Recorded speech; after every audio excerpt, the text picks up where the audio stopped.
अम्ल, क्षारक और लवण भाग 3। नमस्ते बच्चों, हमने पिछले वीडियो में देखा कि अम्ल और क्षारक को कैसे पहचान सकते हैं, क्योंकि आमतौर पर अम्ल और क्षारक का कोई रंग नहीं होता। उन्हें हम सूचकों द्वारा पहचान सकते हैं। जब अम्ल और क्षारक दोनों मिलते हैं तो क्या होता है? क्या हम राजू के पास फिर चलें? शायद उसके पास, उसके दोस्तों के पास या मास्टर जी के पास इसका उत्तर होगा। तो देर किस बात की, चलिए राजू के पास फिर चलते हैं। वह अपने दोस्तों के साथ पाठशाला में खेल रहा है। इस वीडियो का उद्देश्य उदासीनीकरण अभिक्रिया के बारे में जानना है। फुटबॉल खेलने का मजा ही कुछ और है।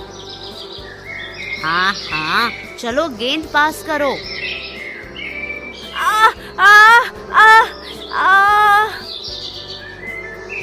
दिखाओ क्या हुआ? अरे लगता है कि तुम्हें मधुमक्खी ने काटा है। चलो मास्टर जी के पास। राजू, मोहन, रमा, रिंकू को मधुमक्खी ने काटा है। मैं रिंकू को सर के पास ले जा रही हूँ। सर, रिंकू को मधुमक्खी ने काटा है। ओहो रिंकू, तुम रोना नहीं, मैं तुरंत घाव पर बेकिंग सोडा लगा दूंगा। सीता, तुम सिर्फ उसका हाथ पकड़ दो। सर, आप क्या कर रहे हैं?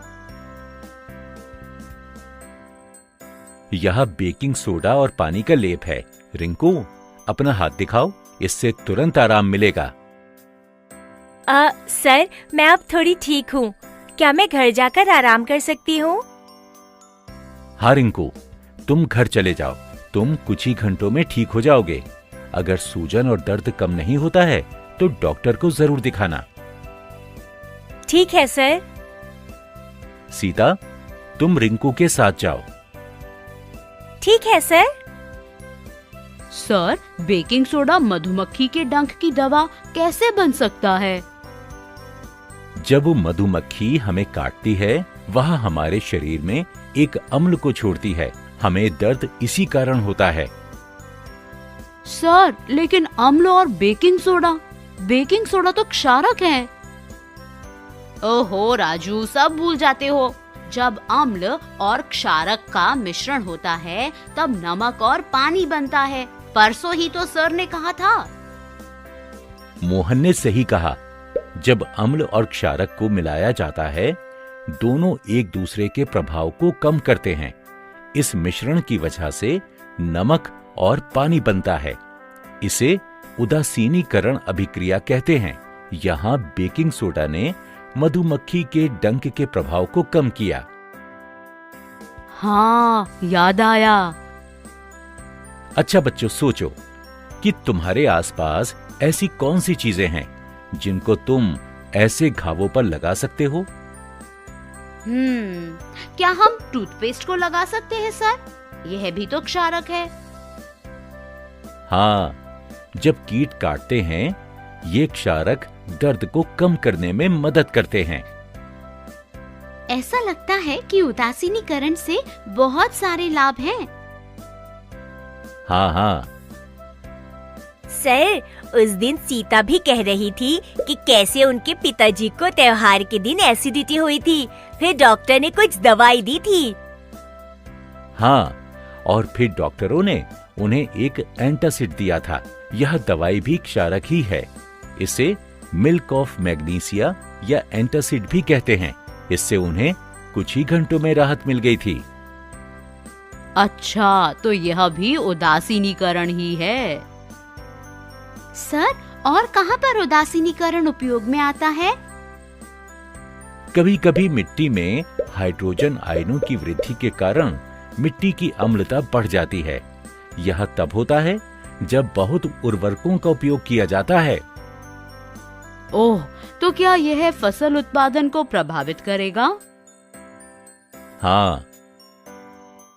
सर, फिर इसका क्या उपाय है?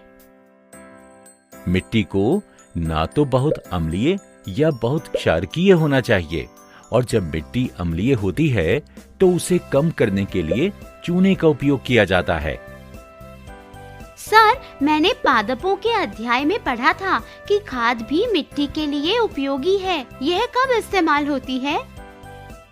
हाँ बच्चों, जब मिट्टी क्षारकीय हो जाती है तो खाद का उपयोग करते हैं। जब खाद डाली जाती है तो उसमें रहने वाले जीव मिट्टी को अम्लीय बनाते हैं। इससे मिट्टी फसलों के लिए उपजाऊ बन जाती है।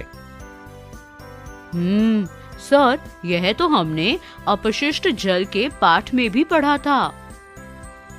हाँ, हमने पढ़ा था कि कारखानों के अपशिष्ट पदार्थ में अम्लीय पदार्थ मिले हुए होते हैं। शाबाश! यह जब सीधे जलाशयों में बहने दिए जाते हैं तो पानी के जीव जंतुओं को अम्ल नष्ट कर सकता है। काफी जीव मर भी जाते हैं और पानी प्रदूषित हो जाता है। फिर क्या पानी में क्षारक मिलाया जाता है? हाँ, इसीलिए कारखानों का अपशिष्ट जलाशयों में मिलाने से पहले क्षारकीय पदार्थ मिलाकर उसे उदासीन किया जाता है। आमतौर पर ढला हुआ चूना मिलाया जाता है। धन्यवाद सर, हमें उदासीनीकरण के बारे में जानकारी देने के लिए। धन्यवाद बच्चों। बच्चों, अम्ल और क्षारक हमारे दैनिक जीवन में बहुत मुख्य भूमिका निभाते हैं। इन दोनों का मिश्रण उदासीनीकरण अभिक्रिया को जन्म देता है। आपने इस वीडियो में उदासीनीकरण और उसके उपयोगों के बारे में अध्ययन किया है। हम फिर मिलेंगे।